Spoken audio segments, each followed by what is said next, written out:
আসসালামু আলাইকুম, সবাইকে ওয়েলকাম করছি আমার আজকের ভিডিওটি দেখার জন্য। আশা করছি সবাই ভালো আছেন। আলহামদুলিল্লাহ আমিও ভালো আছি। তো আমার হাজবেন্ড আমাকে মাছ ধুয়ে দিতেছে।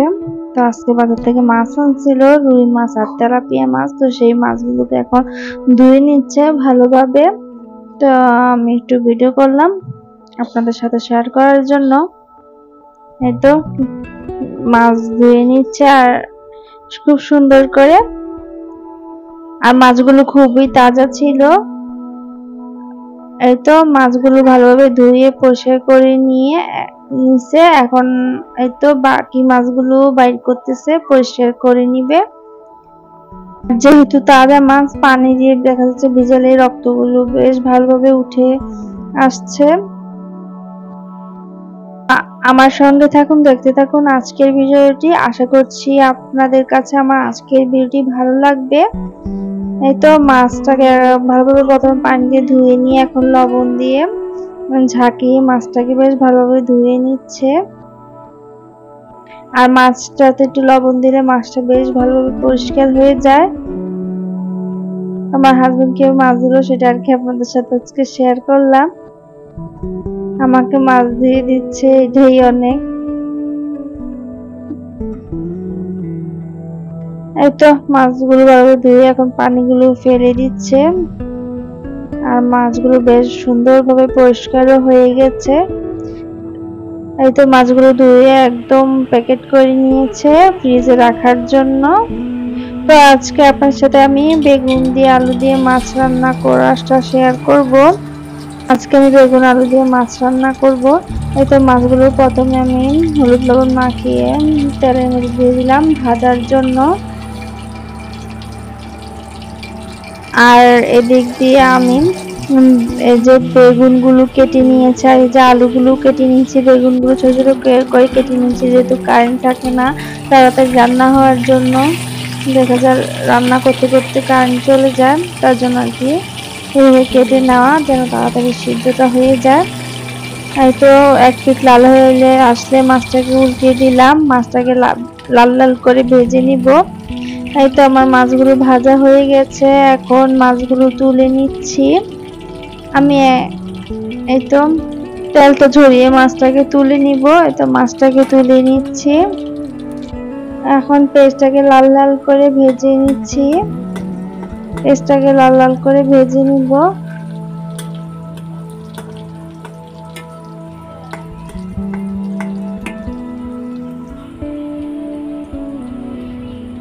এই তো পেস্টটা লাল লাল হয়ে আসলে এর মধ্যে আলুগুলো দিয়ে দিলাম প্রথমে, এরপর দিয়ে দিচ্ছি টমেটো দিয়ে এগুলোকে ভেজে নিব কিছুক্ষণ। আলুটাকে লাল লাল করে ভেজে নিব পেস্টটার সাথে কিছুক্ষণ। এতে আলুটা অনেকটাই সিদ্ধ হয়ে যাবে। আর যেহেতু বেগুনটা তো দেওয়া মাত্রই গলে যায়, তার জন্য আর কি বেগুনটা পরে দিব। যেহেতু আলুটা হতে সময় লাগে, তার জন্য আমি প্রথমে আলুটা দিয়ে দিলাম। এরপর আলুটা কিছুক্ষণ ভেজে নিয়ে এরপর বেগুনগুলো দিয়ে দিচ্ছি। এই তো বেগুনগুলো এখন নেড়ে চেড়ে দিচ্ছি। বেগুনটাও কিছুক্ষণ ভেজে নিব। এতে ভেজে নিলে কিছুক্ষণ সবজি থেকে একটা সুন্দর ঘ্রাণ আসে, আর যখন রান্না করবো তখন খেতেও ভালো লাগবে। আর ভাজার সাথে এই সবজি অনেকটা সিদ্ধও হয়ে যায়। আমি সবসময় যে কোনো তরকারি কিছুক্ষণ ভেজে নেই, তারপর আর কি মশলাটা দিয়ে বেশ ভালোভাবে কষিয়ে নিই। এই তো আমার সবজিটা ভাজা হয়ে গেছে। এখন হলুদ মরিচ লবণ জিরা দিয়ে দিচ্ছি পরিমাণ অনুযায়ী। এটা পরিমাণ অনুযায়ী দিয়ে দিলাম। এখন কিছু পানি সামান্য কিছু পরিমাণ পানি দিয়ে দিব মশলাটা যেন ভালোভাবে কষানোর জন্য। এই তো নেড়ে চেড়ে মশলার সাথে বেগুনটাকে বেশ ভালোভাবে মিশিয়ে নিচ্ছি। আর বেগুন দিয়ে মাছ রান্না করলে কিন্তু খেতে অনেক ভালো লাগে। বেগুন দিয়ে বা শুটকি রান্না করলেও কিন্তু খেতে ভালো লাগে। বেগুন যেভাবেই রান্না করেন না কেন খেতে ভালো লাগে। তো নেড়ে চেড়ে এখন ঢাকা দিয়ে দিব কিছুক্ষণের জন্য। এই তো কিছুক্ষণ পরে আমি এর মধ্যে মাছগুলো দিয়ে দিচ্ছি। আমার মশলাটাও বেশ ভালোভাবে কষানো হয়ে গেছে। এখন দিয়ে দিলাম এর মধ্যে কাঁচামরিচ, যেন কাঁচামরিচটা আমি দেরিতে দিলাম যেন ঝালটা কম বাহির হয়, যেহেতু আমার মেয়ে খায় ভাত খায় একটু মাছ আলু সবজি দিয়ে মেখে দিলে, তার জন্য আর কি মরিচটা দেরিতে দেওয়া। হয়তো আর আমি তরকারিতে মরিচটাও কম দেই এখন, যেহেতু আমার মেয়ে এখন ভাত খায় তার জন্য। তো আমার ভিডিও ভালো লাগলে লাইক করবেন, কমেন্ট করবেন, আমার চ্যানেলটাকে সাবস্ক্রাইব করে আমার পাশে থাকবেন। এই তো আমি আমার পরিমাণ অনুযায়ী পানি দিয়ে দিলাম, এখন ঢাকা দিয়ে দিব। তো ঢাকা দিয়ে দিলাম, আর কিছুক্ষণ পরে তো আমার তরকারিটাও রান্না হয়ে গেছে, আমি চুলাটাও বন্ধ করে দিলাম।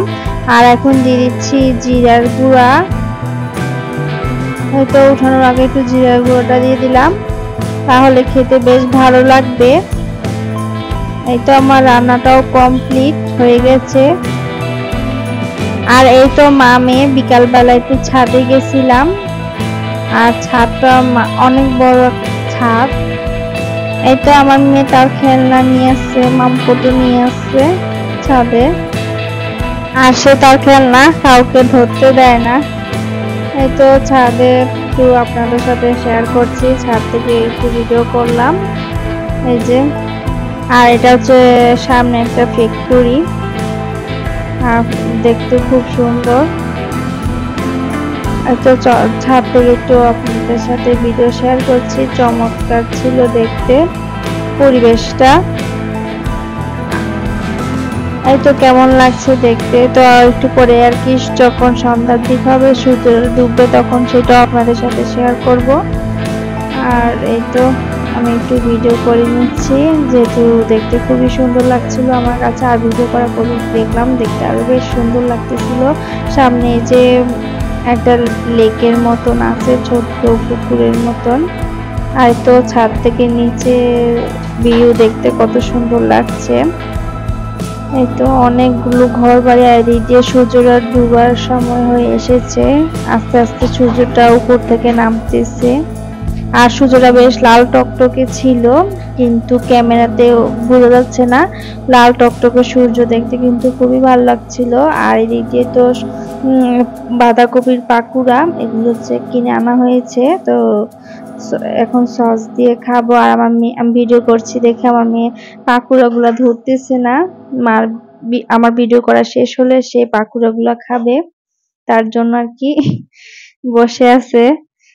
আমি যে কোনো কিছু ভিডিও করলে আমার মেয়ে আবার সেটা ধরে না, যে মার যখন ভিডিওটা করা শেষ হয় তখন সেটা নেয় খাওয়ার জন্য। এই তো পাকুড়া খাওয়া শেষ, এদিক দিয়ে হাজবেন্ড দুধ চা বানালো, তো দুধ চাটা ঢেলে নিচ্ছে কাপে। আর দুধ চা, এটা হচ্ছে গরুর দুধের দুধ চা, গরুর দুধ দিয়ে বানানো হয়েছে। গরুর দুধ দিয়ে বানালে গুঁড়ো দুধটা কম দিলেও চলে। তো আজকে ভিডিও পর্যন্তই, সবাই ভালো থাকবেন, সুস্থ থাকবেন, আল্লাহ হাফেজ।